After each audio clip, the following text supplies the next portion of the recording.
Hello student, good morning. Yesterday we solved section C.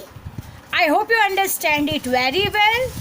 Today we are going to start our section D. Sum number 7. I am reading a question, you have to listen it carefully. The economic growth rates of a state for 4 consecutive years are 2%, 2.5%, 3%, 4% respectively. Find the average growth rate using an appropriate average. यानी ये क्या है, growth rate दिया गया है और उसका क्या फाइंड करना है, एवरेज ग्रोथ रेट फाइंड करना है और यूजिंग एन अप्रोप्रिएट एवरेज, यानी हमें अप्रोप्रिएट एवरेज का कोई भी फॉर्मूला यूज़ करके हमें एवरेज ग्रोथ रेट फाइंड करना है. So look at dear student, जब भी हमें परसेंटेज में इंक्रीज दिया गया हो तब हम ज्योमेट्रिक मीन का यूज़ करते हैं. अंडरस्टैंड. हमने आगे ऐसे सम किए थे कि जहाँ पे इंक्रीज है तो इंक्रीज कैसे पता चल रहा है, तो growth, the economic growth rate बढ़ रहा है. आप लोग देख सकते हो 2% से 2.5% हुआ, 2.5 से 3% हुआ, 3.3 से 4% हुआ. ये क्या है, इकोनॉमिक ग्रोथ इंक्रीज हो रहा है. तो हम लोग क्या करेंगे, इंक्रीज हो रहा है तो सबसे पहले 100 में ये सारा डेटा क्या किया जाएगा, प्लस किया जाएगा. उसके बाद ज्योमेट्रिक मीन का फॉर्मूला रख के हम लोग क्या फाइंड करेंगे, एवरेज ग्रोथ रेट फाइंड करेंगे. Understand. So let us start our sum. Average growth rate.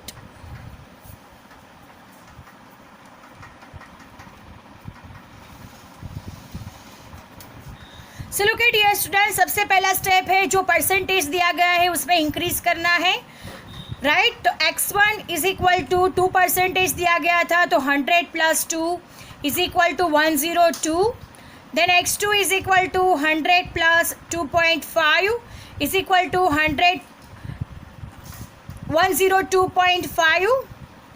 Then x3 is equal to 100 plus 4 104. then x4 is equal to 100 plus 3 103. Understand. हमने क्या किया, जो भी परसेंटेज दिया गया था उसको क्या कर दिया, 100 में प्लस कर दिया. अब again x1 is equal to 100 plus 2 102. Then x2 is equal to 100 plus 2.5 102.5. x3 is equal to 100 plus 4 104 and x4 is equal to 100 plus 3 is equal to 103. अब हमें क्या फाइंड करना है, एवरेज ग्रोथ रेट फाइंड करना है. अब हम geometric mean का यहाँ पे फॉर्मूला रखेंगे. तो geometric mean is equal to under root x1 into x2 into x3 into x4. Right. और n की जगह पे कितना होगा, n इज इक्वल टू 4. और उस हिसाब से हमें क्या मिलेगा, average growth rate. So let us start our sum. Now look at here student, average growth rate is equal to formula है g is equal to under root x1 into x2 into x3 into x4 और यहाँ पे n आएगा, n is equal to 4. then under root x1 is equal to 102 multiply by 102.5 into 104 into 103. ये सबका multiplication करके हमारा answer क्या आएगा, 111993960 और उसका 4 अंडर रूट. राइट. तो हम लोग क्या करेंगे, जब भी 4 डिजिट होती है तब हमें कैलसी में 2 टाइम्स अंडर रूट का बटन को क्या करना होता है, क्लिक करना होता है. तब हमें एवरेज ग्रोथ रेट मिलेगा 102.87. अंडरस्टैंड. मैंने आपको मेरे अगले वीडियो में बताया गया है कि जब भी हमें अंडर रूट से n 2 हो 4 हो 8 हो तब क्या करना है, 2 हो तो 1 टाइम क्लिक करना है, 4 हो तो 2 टाइम क्लिक करना है. अंडरस्टैंड. तो आप लोग ये डिजिट डाल के जो रूट का साइन है उसको 2 टाइम क्लिक करोगे तब हमें 102.87 एवरेज ग्रोथ रेट मिल जाएगा. तो hence average growth rate of economic. Now look at here, hence average growth rate of economic is equal to 102.87 minus 100. So 2.87% क्या हुआ है, बढ़ रहा है. अंडरस्टैंड. क्या करना है, 100 माइनस करना है तब हमें परसेंटेज में आंसर मिलेगा. ये ओवरऑल इंक्रीज हो रहा है. परसेंटेज में अगर हमें फाइंड करना है कि परसेंटेज में कितना इंक्रीज हो रहा है तो 102.87 में से 100 माइनस किया जाएगा तो 2.87. So average growth rate of economic is equal to 2.87%. Our sum is over here. Now moving to the next sum number 8. Now sum number 8, find D7 and P15 from the following data about daily sales of a mobile phone shop and interpret them. क्या find करना है? D7 find करना है, P15 find करना है. Number of phones 4, 6, 7, 8, 10, 12. Number of days 3, 9, 15, 23, 8, 2. अब ये कौन सा डेटा है? डिस्क्रीट डेटा है, राइट. तो डिस्क्रीट डेटा में हम लोग सबसे पहले जो नंबर ऑफ डेज यानी फ्रीक्वेंसी दी गई है उसका क्या फाइंड करेंगे? CF फाइंड किया जाएगा. फिर डिसाइल और परसेंटाइल का फॉर्मूला रख के हम लोग D7 और P15 फाइंड करेंगे एंड इंटरप्रेट देम यानी उसको हमें इंटरप्रिटेशन भी करना है. So let us start our sum with the first step. Now look at here student, number of phones x is equal to given, number of days frequency is also given here, and what we have to find? CF. Number of phones 4, 6, 7, 8, 10, 12. Number of days frequency 3, 9, 15, 23, 8, 2. and CF कैसे find करना है? तो 3 plus 9 12, 12 plus 15 27, 27 plus 23 50, 50 plus 8 58, 58 plus 2 60. Right, ये हमने CF find कर दिया है. अब हमें क्या फाइंड करना है? D7 फाइंड करना है. सो उसके लिए हम लोग फॉर्मूला रखेंगे और उस हिसाब से हम लोग क्या फाइंड करेंगे? D7. So let us start our sum. Look at here student, 7 decile find करना है. तो what is our formula? DJ is equal to value of J bracket में m+1 divide by 10th observation. Decile के लिए हम लोग divide by 10th करते हैं, राइट. अब D7 J is equal to 7 because we have to find 7 decile. So D7 is equal to value of 7 bracket में 60 + 1 divide by 10th observation. 60 + 1 divide by 10th 61 divide by 10th observation 7. अब हम इसे solve करेंगे तो क्या हो जाएगा? 6.1 हो जाएगा. Now look at here student, D7 is equal to 761 divided by 10th observation. D7 is equal to 7 into 6.1, 42.7th observation. अब हमें 42.7th observation कहाँ पे देखना है? Yes, जो टेबल हमने बनाया हुआ है उसमें CF कॉलम देखेंगे. Referring to column CF, then what is the answer of D7? From there we have to find it. Here students, what is our answer? 42.7. 42.7 से हाईएस्ट डिजिट कौन सी है? तो 50 है, राइट. 47 से हाईएस्ट डिजिट 50 है तो ये D7 के लिए सिलेक्ट हो गया. उसके सामने नंबर ऑफ फोन्स कितना है? तो 8 हो गया, राइट. तो ये हमारा क्या हो गया? D7. So what is our answer for D7? D7 is equal to our answer is 8 phone. Understand कैसे फाइंड किया? तो 42.7 ऑब्जर्वेशन हमारा आंसर था.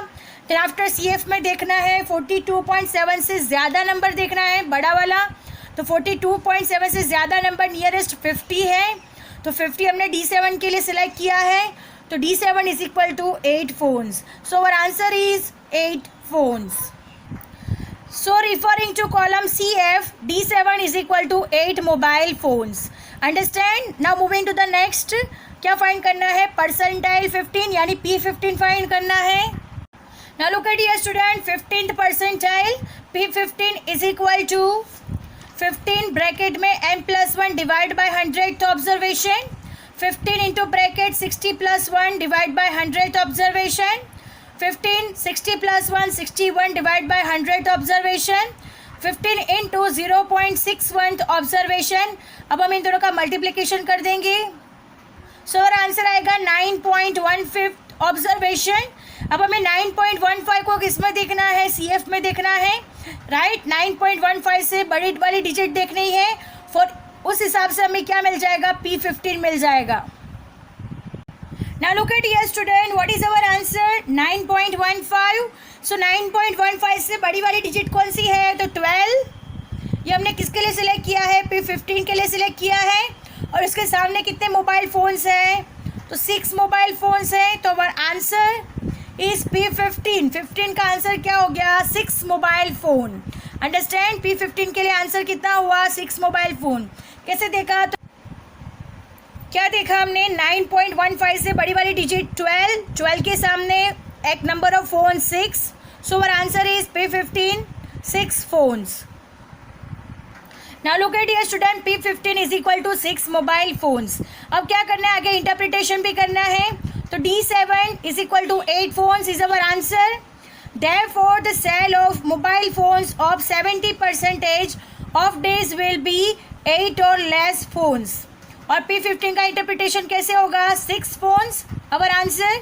Therefore the sale of mobile phones of 15% of days will be 6 or less phones.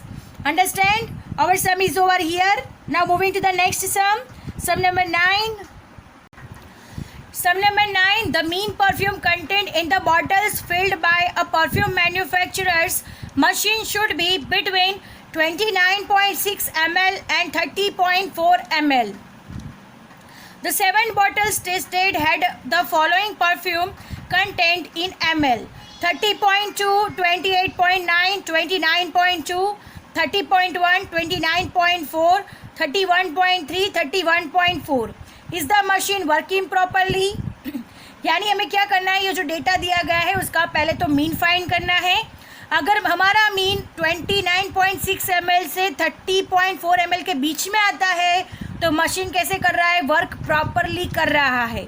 अगर हमारा answer उससे ज़्यादा आता है या फिर उससे कम आता है तो machine is not working properly. Understand? तो ये सारा डेटा का हमें वेल फर्स्ट क्या फाइंड करना है? मीन फाइंड करना है. उसके बाद हम लोग डिसाइड कर पाएंगे कि is the machine working properly और not properly.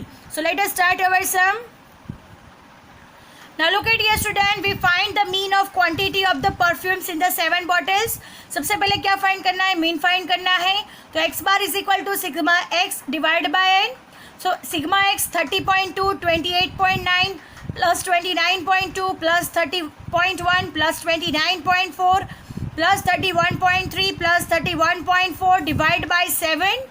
According to the question, totaling होगा 210.5 is equal to 1.0.5 divide by 7. उसका आंसर आएगा 30.07 ml. Right? Our mean is 30.07 ml, जो हमारा 29.6 से 30.4 की जो रेंज है उसके बीच में आता है. तो our machine is working properly. Understand? Machine is working properly. Now look at here student, the mean of quantity of perfumes 30.07 ml is in the interval of 29.6 to 30.4. Therefore machine works properly. Understand? Our sum is over here. I hope you understand it very well. Thank you students.